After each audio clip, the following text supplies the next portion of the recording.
Nitong hapon mga kapatid, tayo po ay papasok sa ating pag-aaral of the book of Proverbs. At nabasa ho natin kanina kung bakit po itinuturing ang isang taong mapalad, lalo na po kung may tinataglay po siya na karunungan or wisdom mula po sa Diyos. Sa pag-aaral po ng Biblia, especially the book of Proverbs, ito po yung itinuturing bilang wisdom literature. And the reason why itinuring po ito bilang wisdom literature is because in all 31 chapters, makikita po natin kung ano po yung tamang pamumuhay, tamang pag-uugali, tamang pakikisama, pakikitungo sa ating kapwa, at kung ano po talaga ang tama na ninanais po ng Diyos na iparating sa atin. Subalit, kung tatanungin po natin kung ano po ang ibig sabihin ng salitang karunungan or wisdom, it is not too far off from the word na kaalaman, which is knowledge. Matter of fact, may mga ilang katanungan po dito between these two words kung ano po ba ang pinagkaiba ng wisdom and knowledge. Matter of fact, the words wisdom and knowledge oftentimes ay nag-overlap. Minsan ito po ay ginagamit interchangeably. Nang ibig sabihin, wisdom at times could be knowledge and knowledge at times could mean wisdom. Subalit, the word wisdom na ginamit po dito mga kapatid, by definition, wisdom is the soundness of an action or decision with regard to the application of experience, knowledge, and good judgment. Ulitin ko ho, by definition, ang ibig sabihin po ng wisdom is the soundness of an action or decision with regard to the application of experience, knowledge, and good judgment. Na sa madaling salita, if knowledge ay tungkol po sa mga kaalaman o mga impormasyon na ating po nakukuha, natututunan, when it comes to wisdom, paano natin magagamit yung mga kaalaman na ito? How do we use the knowledge that God has given us? Marami po mga tao na maituturing po natin napakatalino, filled with knowledge, filled with information. Pero kung paano po nila gamitin yung information po na yan, ay masasabi po natin is not ultimately wise. Marami mga tao that know a lot of things, but do not know how to use yung mga natutunan po nila. And for that very reason mga kapatid, ang sabi po ng Biblia, ang taong may karunungan, not so much filled with knowledge, not so much filled with experience, but karunungan na nagbumula sa Diyos ay itinuturing po ng Biblia, mapalad. So ang mapalad, in the secular sense, ay yung mga taong mayayaman, ay yung mga tao po that have great estates, great jobs, great career, great family, great everything. Pero sa Biblia, ang itinuring mapalad is an individual or individuals, plural, who have wisdom. Now, what exactly is wisdom might be the question in the book of Proverbs. Yan ang nais ko po na himayin po natin mamaya sa ating pag-aaral. Pero dito, sa seksyon na ating binasa in verses 13 to 18, ano po ba ang kahalagaan ng wisdom? What is the worth of wisdom? Basahin po natin ang verses 14 and 15. Verses 14 and 15. Sabi po dito, higit pa ito sa pilak at ginto at sa anupang mga mamahaling bato. Walang anumang bagay ang maaaring ipantay dito. In English, for she is more profitable than silver, and yields better returns than gold. She is more precious than rubies. Nothing you desire can compare with her. So hinalintulad po ang wisdom sa isang babae that cannot be compared to. At bakit po ganon? Because nais po ng Espiritu Santo to compare wisdom to a woman in the context of relationship. Nang ibig sabihin, why is wisdom so important? It is so important mga kapatid dahil kung titignan niyo po ang kanyang kahalagaan, it is better than money, it is better than any estate, It is better than anything na maibibigay ng mundong ito. Sabi po ng Biblia, mas mahalaga po siya kesa sa mga mamahaling bato. At naulit na naman dito sa chapter 8 of Proverbs, kung ating po babasahin. Sa Kawikaan, Kapitulo 8, talata 9. In Proverbs chapter 8, beginning at verses 9 to 11. As we continue to search the worth of wisdom. Sabi po dito in Proverbs 8 verses 9 to 11, ang lahat ng sinasabi ko ay malinaw at pawang tama sa taong may pangunawa. Pahalagaan ninyo ang karunungan at ang pagtutuwid ko sa iyong ugali kesa sa pilak at ginto. Sapagkat higit na mahalaga ang karunungan kesa sa mamahaling hiyas at hindi ito matutumbasan ng mga bagay na hinahangad mo. Maraming hinahangad ang tao sa buhay. Maraming nais abutin ang tao sa buhay.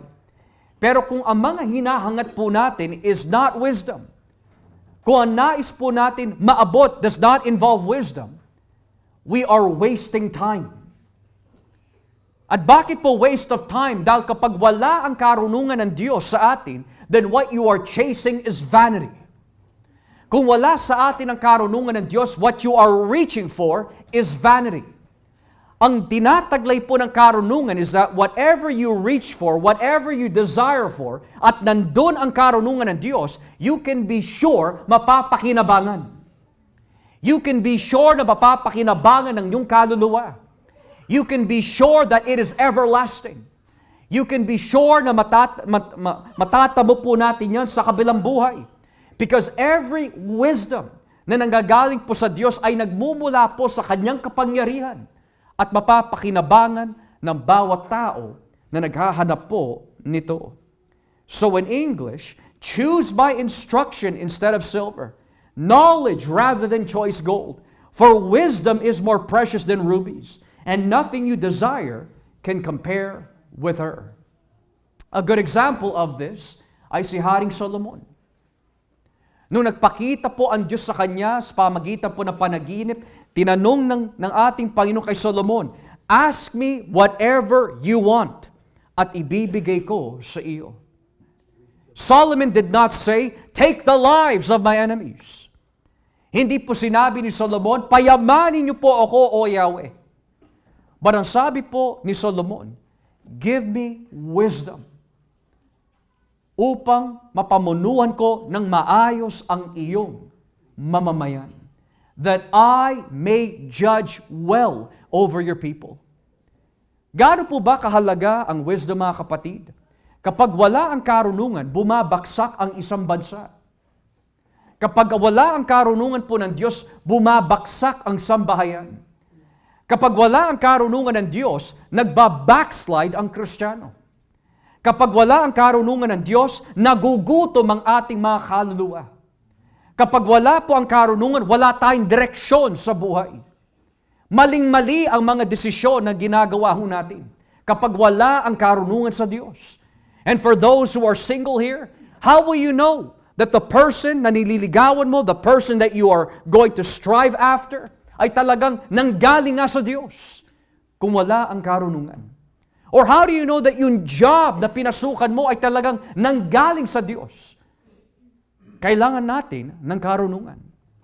And how do you know that all the life decisions that you will make, whether that be purchasing a home, whether that be raising your children, leading them to school, whatever the choices might be, how do you know na kasama mo ang Diyos doon? Kailangan natin ng karunungan. Maging sa mga naghahanap po ng simbahan, how do you know you're in the right church? You need wisdom from the Word of God. And for this reason, mga kapatid, sabi ng Biblia, hindi mo siya maikukumpara sa anumang bagay. Her worth is far more better than rubies and gold. Ang ruby, matatagpuan at mabibili, ganoon din sa ginto. Pero ang hindi mo mabibili, mga kapatid, ay karunungan. Dahil ang karunungan ay nagmumula sa Diyos. It comes from God. So now that we have come to see its worth, ano naman po ang kanyang benefits sa ating buhay? Balikan po natin ang Proverbs chapter 3. And let us read verses 16 and 18. Himayin po natin ang bawat benefits na binabanggit po dito. Verse 16 of Proverbs 3. Magpapahaba ito ng iyong buhay. Long life is in her right hand. Now, I must admit po sa inyo mga kapatid, I was struggling with this passage. Bakit po? Dahil kung titignan po natin the overview ng Biblia, it is quite clear, maraming tao namamatay na maaga. May mga tao po na namamatay at the age of 70, age of 80. We see mga kapatid, sa buhay po ni Moises, umabot po siya ng 120 years. And we could say mahaba po ang kanyang buhay, pero kung ikukumpara kay Methuselah, kung ikukumpara kay Adan, that is not really long life. So ngayon mapapaisip ka, how is this proverb standing firm in its truth, pero there seems to be a tension in the Bible? May mga alagad po si Kristo na hindi naman naging mahaba ang kanilang buhay. But we must understand that yung ibig sabihin po ng hahaba ang kanyang buhay is not to be understood simply as years lang. Kundi hahaba ang buhay in the sense that habang nabubuhay ka, hahaba ito in safety, hahaba ito sa pagpapala dahil hindi mo ginagawa yung ginagawa ng iba na gumagawa ng kasamaan. And how do we know this? Well, turn with me in chapter 1, mga kapatid, of Proverbs. Chapter 1. Tignan niyo po ang nakalagay dito sa talatang 29. Proverbs chapter 1, beginning at verses 29 to 33. And there's another passage we'll look into afterwards. Proverbs 1, verses 29 to 33. Tatawag kayo sa akin, referring to wisdom, ngunit hindi ko kayo sasagutin. Hahanapin ninyo ako, ngunit hindi ninyo ako makikita. Dahil ayaw ninyo na tinuturuan kayo at wala kayong takot sa Panginoon. Tinanggihan ninyo ang mga payo ko at minamasama ninyo ang aking pagsaway. Kaya aanihin ninyo ang bunga ng iyong mga ginagawa at pinaplano masama. Sapagkat ang katigasan ng ulo ng mga taong walang karunungan ang papatay sa kanila. At ang pagsasawalang bahala ng mga hangal ang magpapahamak sa kanila. And verse 33, ngunit ang taong nakikinig sa akin ay mabubuhay ng matiwasay. Ligtas siya sa panganib at walang katatakutan. So anong ibig sabihin po that uunlad or hahaba ang buhay mo? In other words, in the book of Proverbs, the life of individuals ay umiiksi dahil nagpapatuloy sila sa kasalanan. Pero kapag ang tao po, he has the wisdom of God, he knows what is right and he knows what is wrong. Hindi siya papasok sa isang lugar na alam niya mapanganib. Hindi siya gagawa ng desisyon kung saan mapapahamak siya o yung mga tao na nasa kanyang paligid. That's why in chapter 10, kung ating babasahin na Proverbs, chapter 10, verse 27, chapter 10, verse 27. Excuse me. Sabi ho dito, ang may paggalang sa Panginoon ay hahaba ang buhay. Ngunit ang taong masama ay iiksi ang buhay. The fear of the Lord adds length to life, but the years of the wicked are cut short. Pastor, parang hirap yata paniwalaan yan dahil may makakilala ko, 80 years old, 19 years old, ang sasama, pero ang haba ng buhay. Alam niyo po bakit? There are cases na pinapahaba po ang Diyos ang kanilang buhay, not because ang masamang damo ay mahirap patayin, hindi ho dahil doon, but rather giving them length of days to repent. To repent. Natatandaan niyo po ba yung nangyari in the book of Genesis chapter 6? Bago po dumating yung baha, ano po ang sinabi po ni Yahweh sa mga tao? My spirit ay hindi mananatili with men. For 120 years na lang ang magiging buhay niya. Well, before that, in Genesis 5, and this man lived 930 years old. And this man lived 915 years old. This man lived 800 years old. This man lived 969 years old. So bakit po niya pinapahaba ang buhay ng mga masasama? For them to repent. But we have come to see, mga kapatid, tunay ang sinasabi ng Biblia. Umiiksi ang buhay ng taong masama. Because what is your purpose in life kung hindi mo rin paglilingkuran ng Panginoon? It's a waste. Ang taong sumisimba sa church na hindi pa handa ibigay ang kanyang buhay, it's a waste. Being a hearer of the word but not a doer of the word is a waste. Striving for the world that one day susunugin ng Panginoon is a waste. Trying to reach for something na alam mo hindi mo madadala sa hukay is a waste. Pero ang taong marunong, sabi po ng Biblia, the fear of Yahweh adds length to life. Now you think about that. Hahaba ang ating buhay in the context of God's providence over our lives. Number 2, kung babalikan po natin ang Proverbs 3, what is the second benefit of wisdom? Bukod pa ho sa magpapahaba ito ng iyong buhay, the second benefit is magpapaunlad ng iyong kabuhayan. Or in English, it says that not only will you have life in our right hand, but in our left hand are riches and honor. Now let's focus on that word, riches. Magpapaunlad ng iyong kabuhayan. Now, nais ko muna po iklaro what riches or wealth is being referred to here. Sa ibang konteksto, ang kayamanan, or we could say great wealth, is in fact a reference sa mga pag-aari po natin, estates, or even finances. So we cannot deny kung ano po yung ibig sabihin ng wealth in the book of Proverbs. Gayunpaman, I also want to make it a point, mga kapatid, na hindi ho natin ituring po ang salitang wealth in a negative way lagi. Because we do see si Haring David, mayaman. Haring Solomon, mayaman. Si Job, naging mayaman. Si Abraham, mayaman. Si Jacob, mayaman. Maraming mga mayayaman na pinagpala ng Diyos in the Bible. So we should not look at wealth always in a negative aspect. Gayunpaman, may mga tao po in the prosperity movement na itinuturo po nila that true wealth is the characteristic of a Christian. Nang ibig sabihin, ang sukatan ng kabanalan is kung tayo po ay yumayaman. Well, I would tell you, mga kapatid, the Apostle Paul would disagree with that. Sabi po niya na sana'y naho ako na walang makain at may makain o may makakain. Na may bubong at walang bubong. Sabi nga po ng isang mga ngaral, if prosperity gospel is in fact true, then God hated the Apostle Paul.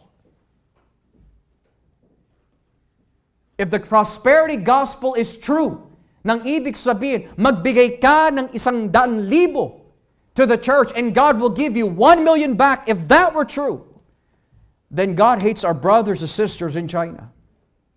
God hates our brothers and sisters in the Middle East. God hates our brothers and sisters who are homeless, who are being persecuted, na walang makain.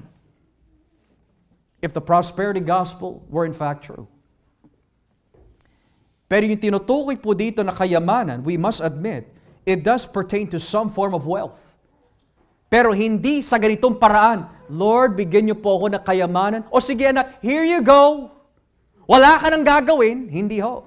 Makikita ho natin mamaya kung bakit po sinasabi ng Biblia na uunlad ang iyong kabuhayan through wisdom.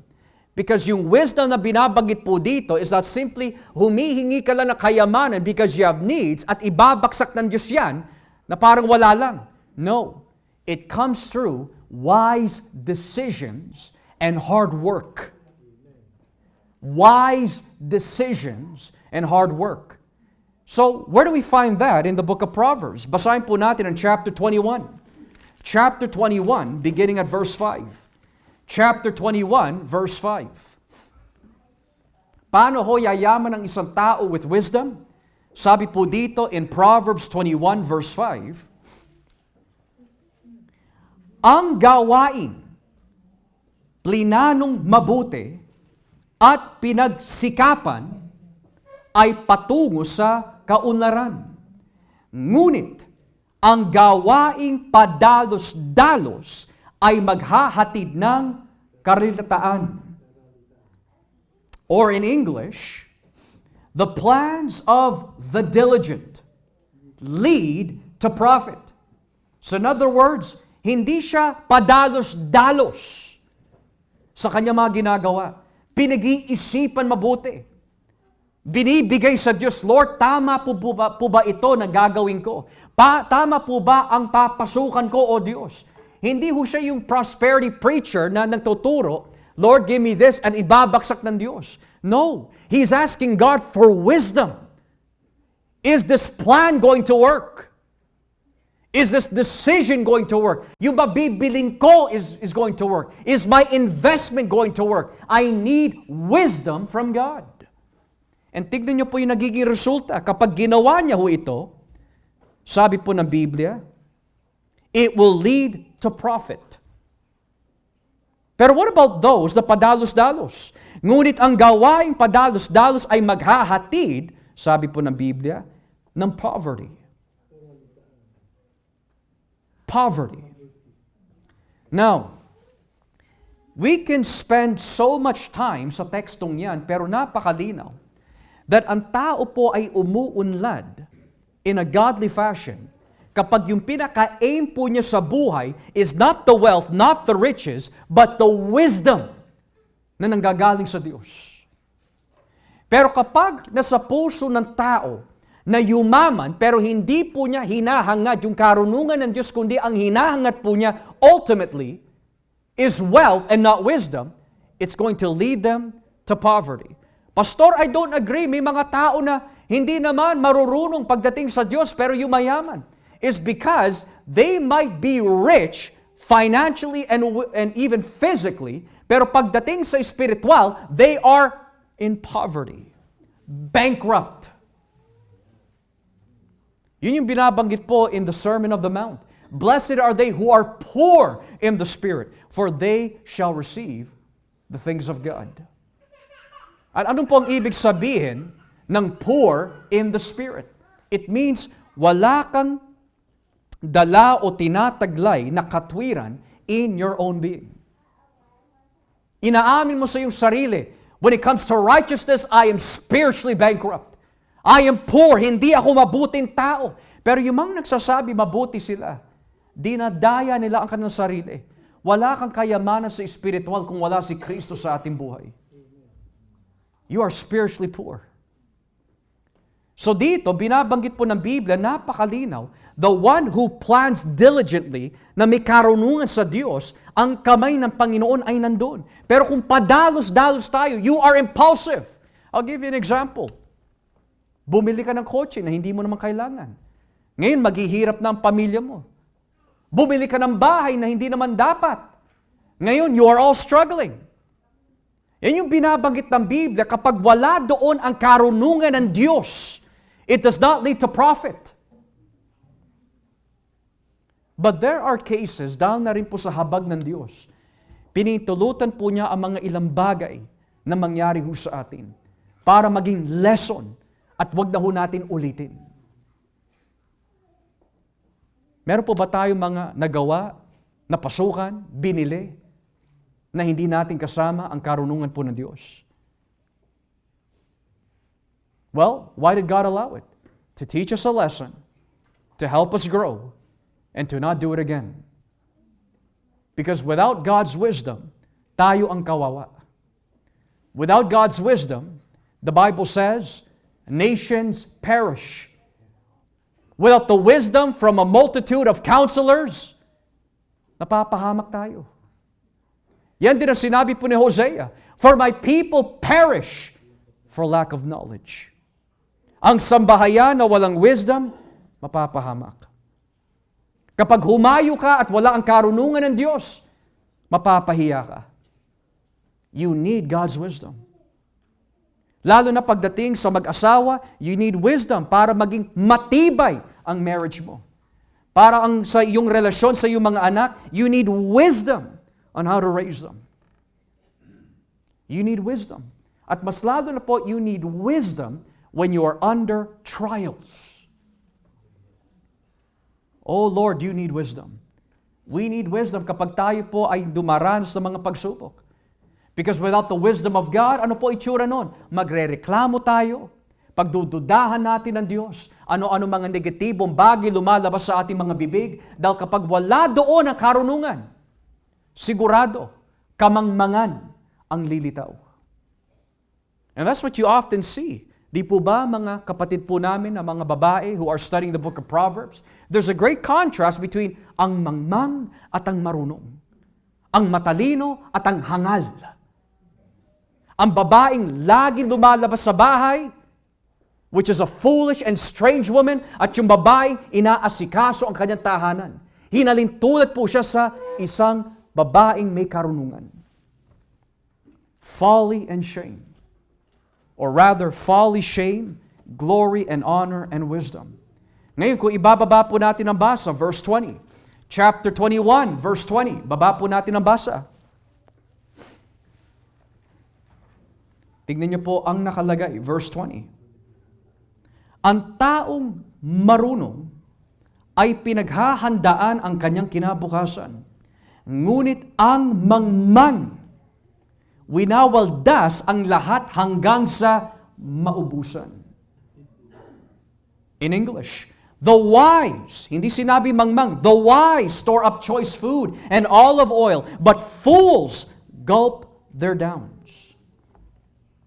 Anong ibig sabihin nun? Kapag binigyan ka ng Diyos ng pagpapala, o anak, gamitin mo yan na maayos ha. No, it's okay, Lord. Bili. Invest dito, invest dyan. Saan natin dinadala? And then all of a sudden, kapag dumating na ang mga matitinding pagsubok, aka bills, sa ganong klaseng konteksto, wala tayong paghuhugutan. Because ginamit sa maling paraan. So pastor, pwede palang maging gahaman. Hindi ho. Hindi yun ang binabanggit po dito. Iba po yung taong ganyan sa pera dahil ayaw niya nauubusan. Iba yun. Iba yung ganyan tayo dahil hinihingi mo sa Diyos, Lord, tama po ba? Should I let go or should I not? Pero ang tao na ganito lagi, ayaw mo na uubusan. You know, I want to spend some time on that dahil there's two types of people na ganun.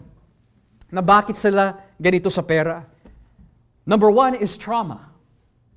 Naranasan po nila ang kahirapan sa buhay. And they don't want to go back there again. Nauunawaan namin kayo. Subalit, wag sana yun ang maging assurance po natin, kundi dapat ang Diyos. For the love of money. Kasi pagmamahal din nyo sa pera eh. Paano? When you're trusting, cherishing that as your assurance. Mga kapatid, walang pera o may pera man, your assurance is God. Siya ang nagbigay ng buhay sa atin eh. Now, the second group of people, talagang walang bad experience, ganun lang talaga. Is because ang pera ang kanilang Diyos. But if you're the first person, the first group of people, my encouragement po sa inyo mga kapatid, maaari nakaranas po kayo ng kahirapan. But look at the faithfulness of God. Huwag mo tignan ang katapatan ng pera. Hindi naging tapat ang pera sa atin, mga kapatid. Ang naging tapat ho sa atin ay ang Diyos. Kaya meron kang ganyan, it's because nanggaling yan sa Diyos. Kaya nga ho natin inaawit eh. Dakila katapatan. Dakila ang katapatan ng Diyos. Hindi natin sinabi, dakila ang katapatan ng mga Benjamin. Dakila ang katapatan ni MacDonald. And for those who don't know MacDonald, siya yung unang Prime Minister po natin in Canada. Nakalagay po siya sa ating Canadian currency. but dakila ang katapatan ng Diyos. Moreover, basahin po natin dito in chapter 28 of Proverbs. Chapter 28, verses 20 to 22. Chapter 28, verses 20 to 22. Tignan niyo po ang nakalagay. Ang taong tapat ay sasagana sa pagpapala. Ngunit ang taong nagmamadaling yumaman ay parurusahan.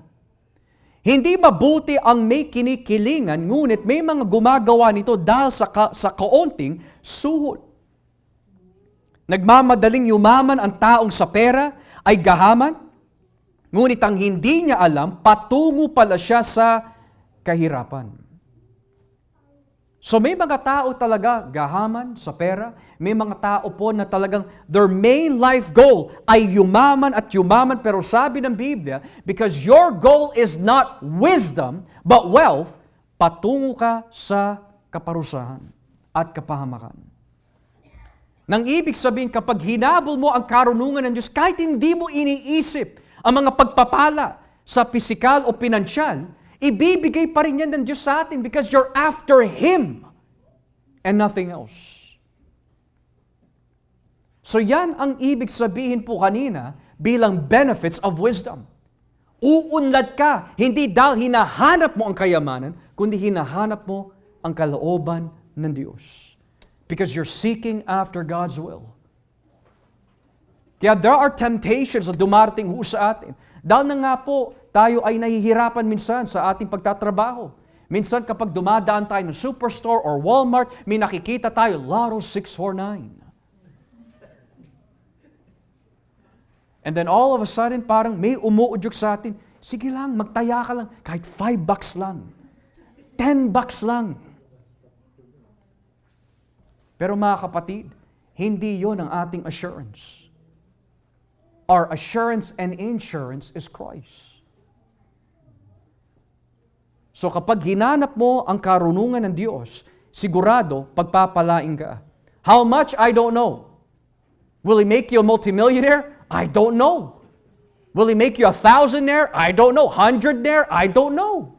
Ang importante, iniingatan tayo ng Diyos. So we need wisdom from God. Thirdly, mga kapatid, balikan po natin ang Proverbs 3. What is the third benefit of wisdom? Sabi po dito, unang-una, magpapahaba ito ng iyong buhay. Pangalawa, magpapaunlad ng iyong kabuhayan. And number 3, magbibigay sa iyo ng karangalan. In her left hand are riches and honor. Or in some translation, glory. Glory and honor, karangalan. Now here is another big thing in the book of Proverbs. Kung may honor and glory, mapapansin din po natin in the book of Proverbs, there is shame and folly. There's wisdom, there's foolishness. There's honor, there's shame. So bakit po napaka-importante bilang benefits ng karunungan na magkaroon po tayo ng karangalan? Well, bilang mga Kristiyano, mga kapatid, ang karangalan ay napaka-importante, lalo na kung ikaw ay isang mananampalataya. Because you represent Christ. You need to have a reputation of honor. You share about Christ. You need to have an honorable life. You need an honorable life para respetuhin ka ng iyong asawa. You need to have an honorable life para respetuhin ka ng iyong mga anak. You need an honorable life para respetuhin ka ng mga tao sa labas. At yan po ay makakamtam lamang by wisdom. Ngayon, if you are a Christian at your workplace, but you don't act like a Christian, dahil wala sa atin ang karunungan ng Diyos, sigurado, you will not be honored. Hindi ka seseryosohin ng mga tao, hindi ka rerespetuhin ng mga tao. If you are ay isang kapatiran in the church at wala kang karunungan, sigurado, mapipighati lagi ang mga tao sa atin. They're not going to be honoring you. It doesn't matter how long you've been in the church. It doesn't matter how much we know. Kung wala ang karunungan ng Diyos sa ating pag-uugali, kinikilos, pananalita, sigurado wala tayong makukuha na karangalan. Now, how do we know that? Is because that is quite clear in the teachings of the Bible, which we will see mamaya, na kapag wala ho sa atin ang karangalan, sigurado kahihiyan ang aabutin po natin. So the question is, paano po ba ibinibigay ng karunungan ang karangalan? Unang-una mga kapatid, through humility. Through humility. Basahin po natin ang chapter 18, verse 12 of Proverbs. Chapter 18. Basahin po natin. Chapter 18, beginning at verse 12. Chapter 18, verse 12. Tignan niyo po ang nakalagay. Ang pagmamataas ng tao ang magpapahamak sa kanya. Ngunit ang pagpapakumbaba ang magpaparangal sa kanya. Before a downfall, the heart is haughty, which means prideful. But humility comes before honor. Alam niyo po ba kung ano yung itinuturing po ng Diyos na honorable? Hindi yung mga tao na nagsasabi, I have no problems, I'm a strong person, I never go through trials, I'm strong. That's not honorable. Mayabang ang tawag doon. Dahil hindi mo kayang aminin sa iyong sarili that you are a weak human being, you are a weak sinner who needs Christ. Pero ang tao nagpapakumbaba kapag kinamusta mo yan, kapatid, musta ka na? Pag-pray niyo po ako, kapatid. Kailangan ko ang biyaya ng Diyos. Kailangan ko ang karunungan ng Diyos. Hindi yun. Ang dami yung pinagdadaan sa buhay. Musta ka na, kapatid? Everything's okay. But deep down, you're breaking. Deep down, wasak ang lahat. You think, pagpapakita nyo yun ng malakas ka? Hindi ho. Hindi kalakasan ang pinapakita mo. Kasinungalingan. Kaya ginagamit at Diyos sa mga ilang kapatiran para kamustahin tayo dahil alam niya mahina tayo. Kaya kung may mga ngamusta man sa akin, hindi ko sasabihin, ayos lang. Everything is clear as day. Hindi ko sasabihin ko, kapatid, pag-pray mo ako. Mga umaatake sa akin dito, please pray for me. Yung mga binubulong ng kaaway sa akin, please pray for me. I feel discouraged. Please pray for me. My home is not in unity. Please pray for me. People are attacking me outside. Please pray for me. That is honorable. Dahil yun ang sinasabi ng Biblia. So paano po tayo pinaparangalan ng karunungan? Humility. Humility. You are willing to open up of your situation. Pero bakit po siya itinuring pagmamataas kapag hindi ka nag-open up? Dahil ayaw mo na may masabi ang tao o may maisip ang tao na negative sa atin. Mga kapatid, kung tayo po ay puspos ng Espiritu, the Christian will not judge you. Kung ikaw ay puspos, pero kung hindi ka puspos, sigurado you will be condemned. Sigurado, ikakahiya ka ng ilan. Pero kung puspos ka ng karunungan na sa Diyos, they're willing to bear your burdens. They're willing to strengthen you. Ganun po ba, kapatid? Ano ba magagawa namin para matulungan ka?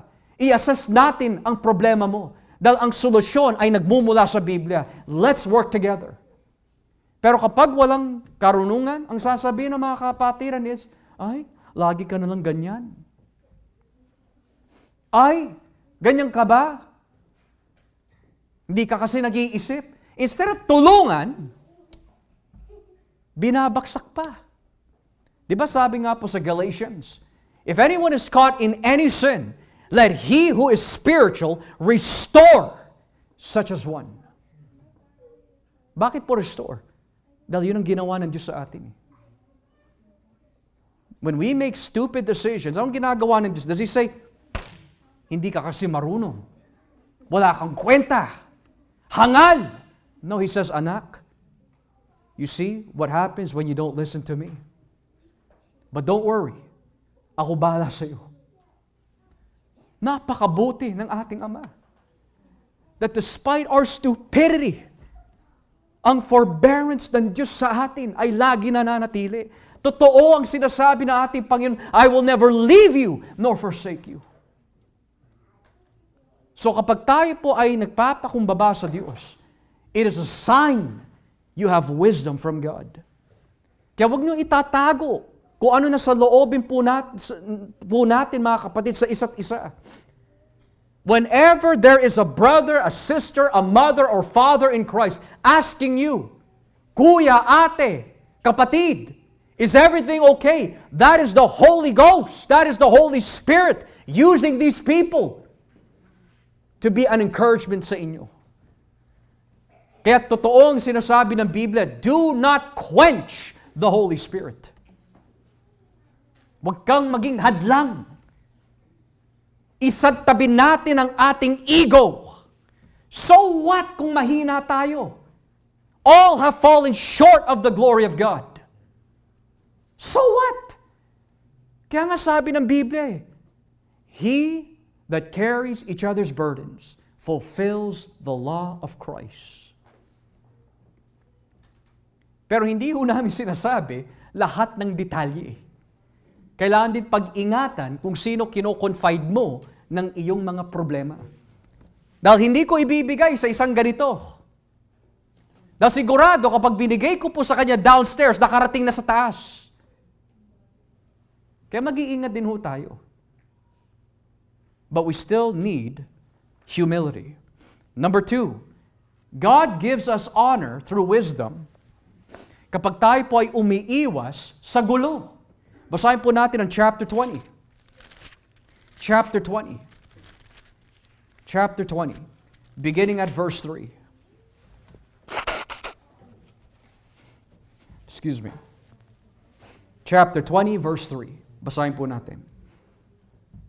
Ang pag-iwas sa gulo ay tanda ng karangalan. Hangal lang ang may gusto ng kaguluhan. It is to one's honor to avoid strife, but every fool is quick to quarrel. So how do you know na sumasa atin po ang karunungan ng Diyos that leads to honor?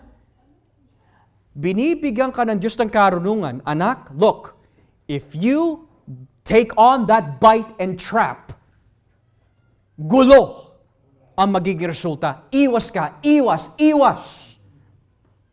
Huwag tayo maging mga action star na napapanood po natin sa pelikula. Na isang tao lang, nakakalaban niya ang 20 na tao.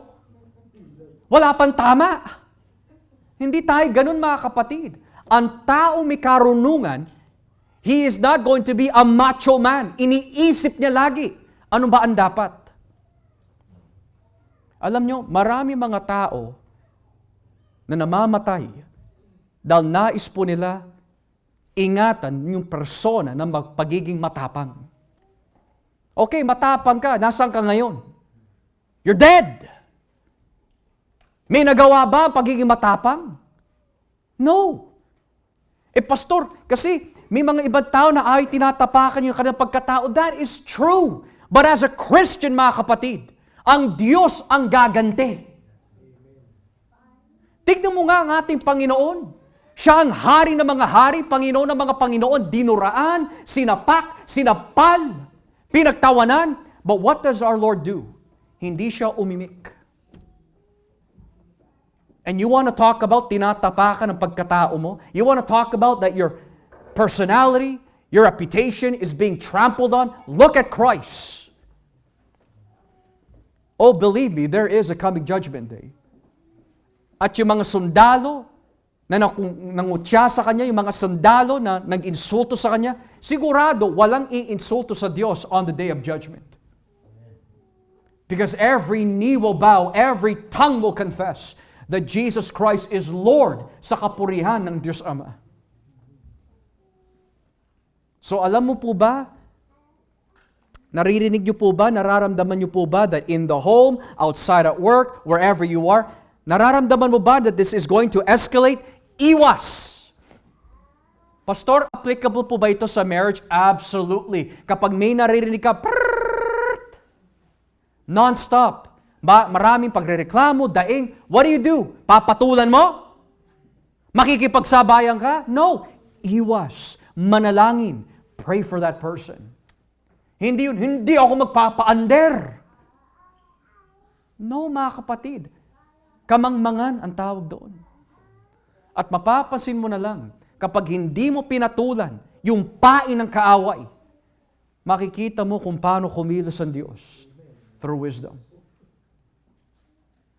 Kaya kung may ugali ho tayo na hindi tayo umatras ka for the glory of Christ. So sabi ho dito, ang taong marunong ay umiiwas sa gulo at ang taong umiiwas sa gulo ay tanda ng karangalan. So nakita ho natin so far kung ano po benefits ang binibigay po ng wisdom. Now let's move towards the other parts of Proverbs kung ano po ang buhay ng isang tao na walang karunungan sa Diyos. What is the life of an individual like when they do not have the wisdom of God? Number 1, kahihiyan. Kahihiyan. Basahin po natin ang chapter 18, verse 3. Chapter 18, verse 3. Chapter 18, verse 3. Ang paggawa ng kasamaan at nakahihiyang mga bagay ay makapagbibigay ng kahihiyan. When wickedness comes, so does contempt. And with shame comes reproach. So, bakit po gumagawa ang tao ng kasamaan? Daw wala sa kanya ang karunungan ng Diyos eh. So, kapag gumawa po siya ng kasalanan at kasamaan, ano po ang magiging kahihidatan po niya? Kahihiyan. Ano po ba yung binabanggit po dito na kahihiyan? Pagpatay lang po ba? Pagchichismis lang po ba? Well, we could say in general. But I want to show you something in chapter 6 na magbibigay po sa atin ng halimbawa ng paggawa ng kasamaan na nagdudulot po ng kahihiyan. Chapter 6, beginning at verse 32. Chapter 6, verse 32 of Proverbs. Chapter 6, verse 32 and 33. Tignan niyo ho. Ang taong sumisiping sa asawa ng iba ay hangal. Sinisira lang niya ang kanyang sarili. Masasaktan siya at habang buhay na mapapahiya. So ano po ang tawag sa isang taong nangangalunya, sumisiping sa ibang babae o ibang lalaki? Walang karunungan. Foolish. Wala sa kanya ang wisdom ng Diyos. So kung wala sa kanya ang wisdom ng Diyos, ano po ang magiging resulta ng kanyang buhay kapag pinasukan niya po yan? Sabi po dito, hindi mawawala habang buhay ang kahihiyan sa kanya. And when we look at the Christian world, marami mga kapatid sa pananampalataya na nahuhulog po sa pangangalunya. God forbid that we condemn them. Yan din minsan ang sakit ng reform camp. Kapag may nahulog po isang Kristiyano sa pagkakasala, agad-agad kinokondem, agad-agad dinadala sa scandal, agad-agad sinishare at pinapost sa social media instead of manahimik at manalangin para sa taong yon, nilalantad pa lalo. Pero totoo talagang sinasabi ng Biblia. Never mawawala ang kahihiyan sa taong yan na gumagawa ng kasamaan laban sa Diyos. So yan ang buhay ng isang taong walang karunungan. It leads to shame. And why does it lead to shame? Because it not only affects his reputation, it affects the reputation of God, it affects the reputation of his family, it affects the trust of his wife, the trust and honor of his children. Lahat nadamay na. Kahihiyan. Pero may iwasan po yan through the wisdom of God. That's why it's important. Now, kahihiyan dahil kapag hindi ho natin tinatanggap ang disiplina ng Diyos, that also leads to shame. Basahin po natin in chapter 13 of Proverbs. Chapter 13 of Proverbs. Verse 18. Chapter 13, verse 18. Ang taong ayaw tumanggap ng pangaral ay dadanas ng kahirapan at kahihiyan. Ngunit ang tumatanggap nito ay pararangalan. Whoever disregards discipline comes to poverty and shame, but whoever heeds correction is honored. Mga kapatid, meron na po ba nag-rebuke sa inyo? Opo. Masakit po ba? Opo. Tinanggap mo ba? Sometimes. Kailangan lagi. You know why? Because kung hindi mo tatanggapin ang karunungan sa pamagitan po ng disiplina, mapapahiya ka. Alam niyo po mga kapatid, what I've come to learn in the body of Christ, hindi porket may alam po tayo sa Biblia, hindi na ho tayo makikinig. Hindi porket marami kang alam o pinag-aaralan, hindi mo na pinakikinggan yung matuwid at marunong na payo mula sa Diyos. Nang ibig sabihin, sometimes we gotta listen to the older folks in the church. Sometimes we have to consider what they say. Kasi ang ugali natin bilang mga medyo bata pa sa edad is, siyempre, kapag may mga pinag-aaralan ka, excited ka. Oh, ang dami ko na natututunan. I don't need to listen to anyone. Kamangmangan ang tawag doon. Kaya nga sabi ng Biblia, those with gray hair are full of wisdom. Kasabihan yun. Nang ibig sabihin, ang taong tumatanda sa pananampalataya ay maraming maiaambag na karunungan. Pero hindi ko sinasabi, lahat ng mga may gray hair, pero hindi tumatanda sa pananampalataya, marurunong. Because there are some people, not in this church of course, but there are some people that kapag binahagian mo ng ebanghelyo, puti-puti na ang buhok nila. Sasabihin nila, Iho, alam ko na yan. Papunta ka pa lang, pabalik na ako. Mangmang ang tawag doon. Dahil ang ebanghelyo, walang pinipili na edad. So dito mga kapatid, kapag hindi natin tinatanggap ang disiplina ng Diyos, mapapahiya ka sigurado. Kapag pinilit mo ang isang bagay na wala doon ang karunungan ng Diyos, mapapahiya ka sigurado. So sabi ng Biblia, a person who has no wisdom will be led to shame. Lastly mga kapatid, mapapahiya ang isang tao na walang karunungan kapag hindi siya marunong makinig. Chapter 18, basahin po natin. Chapter 18, verse 13. Chapter 18, verse 13. Sabi po ng Biblia, hangal at kahiya-hiya ang taong sumasagot sa usapan ng hindi muna nakikinig.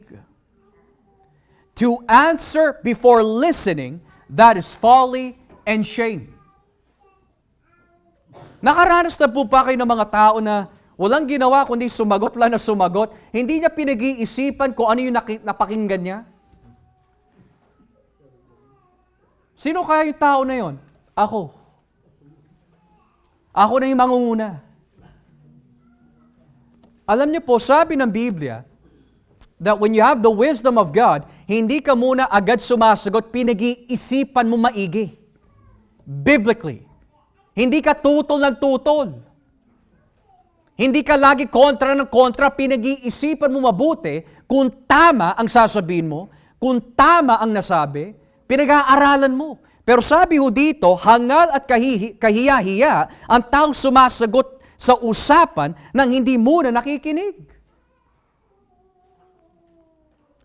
Pastor, kung may hearing difficulty, hindi yun ang pinag-uusapan dito. Hindi yung mga bingi ang pinag-uusapan, iba yun eh.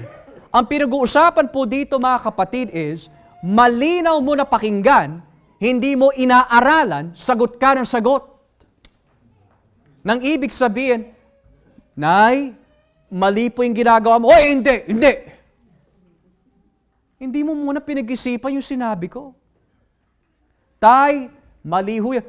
Basta, ito yung gusto ko. So, tawag ho doon, hangal. Hindi mo man lang inisip, anak, ano ba sinasabi mo? Saan natin makikita yun sa Biblia? Ipaliwanag mo nga. Kasi ang nangyayari, hindi ito ang gumagana eh. Ito ang emosyon. Pride ang gumagana. So, anong bang mangyayari?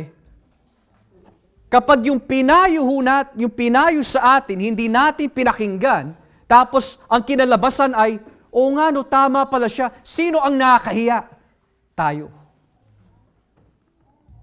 That's why it's always better to listen than to speak all the time without understanding what is being said. Di ba nga sabi ni Santiago? Be swift to hear, slow to speak, slow to wrath. May mga tao na sumasabog na agad, yung pala, hindi nila nauunawaan yung rason kung bakit sila sumasabog. Nakakahiya.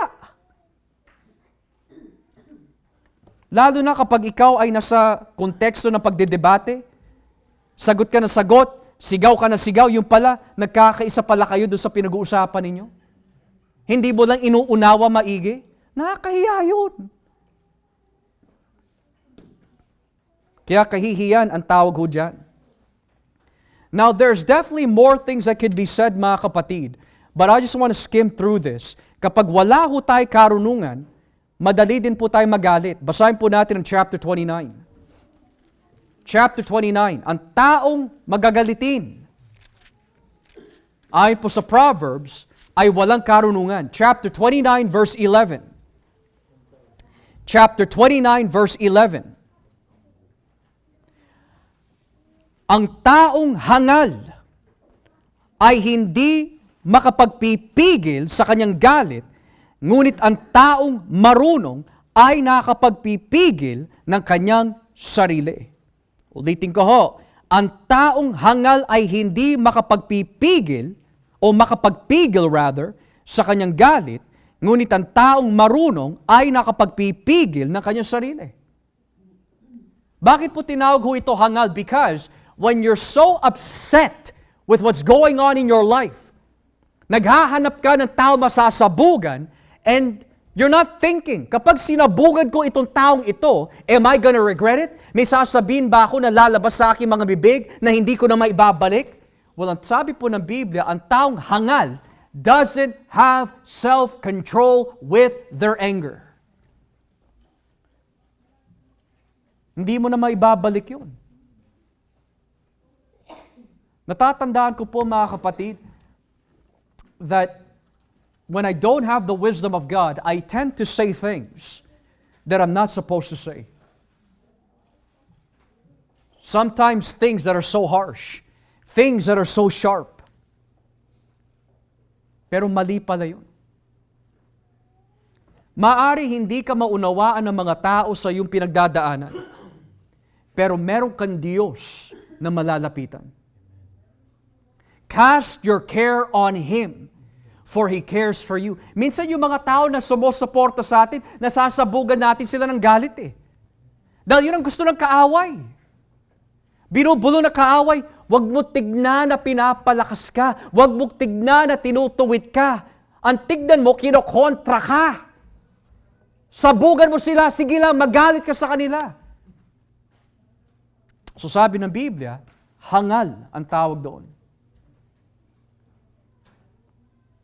So we see, mga kapatid, ultimately, that kapag ang tao po ay wala sa kanya ang karunungan ng Diyos, he is what the Bible calls hangal, stupid, foolish.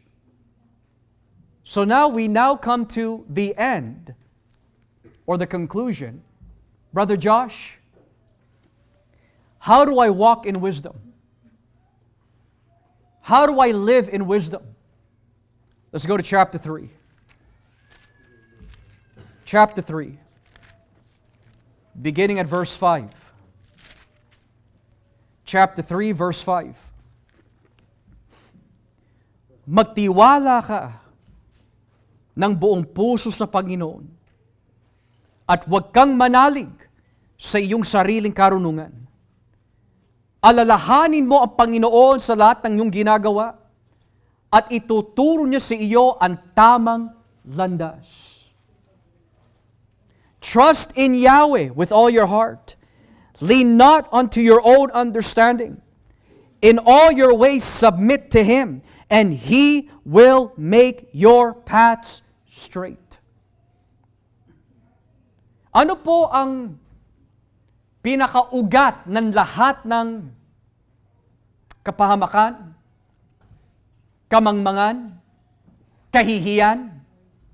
The answer, not trusting in the Lord. That's the main root. Pastor, why aren't my plans working?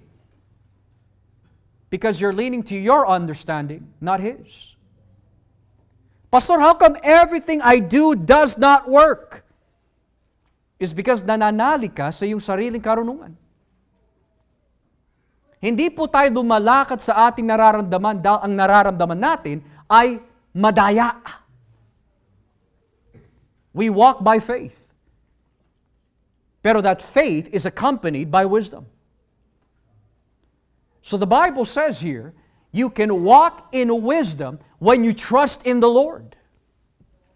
Lean not to your own understanding. Kaya nga, may wise, may foolish.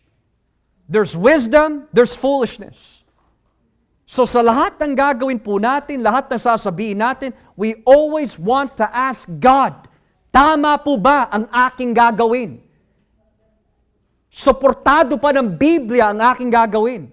Saan ko hahanapin ito sa Biblia kung ano yung aking gagawin? And if you can find it, and it's contextually supported, then sabi ng Biblia, He will make your path straight. But lastly, sino ang karunungan na ito? Basahin po natin ang unang Korinto, Kapitulo 1. At dito na po tayo magtatapos. Unang Korinto, Kapitulo 1, talatang 23 hanggang 24.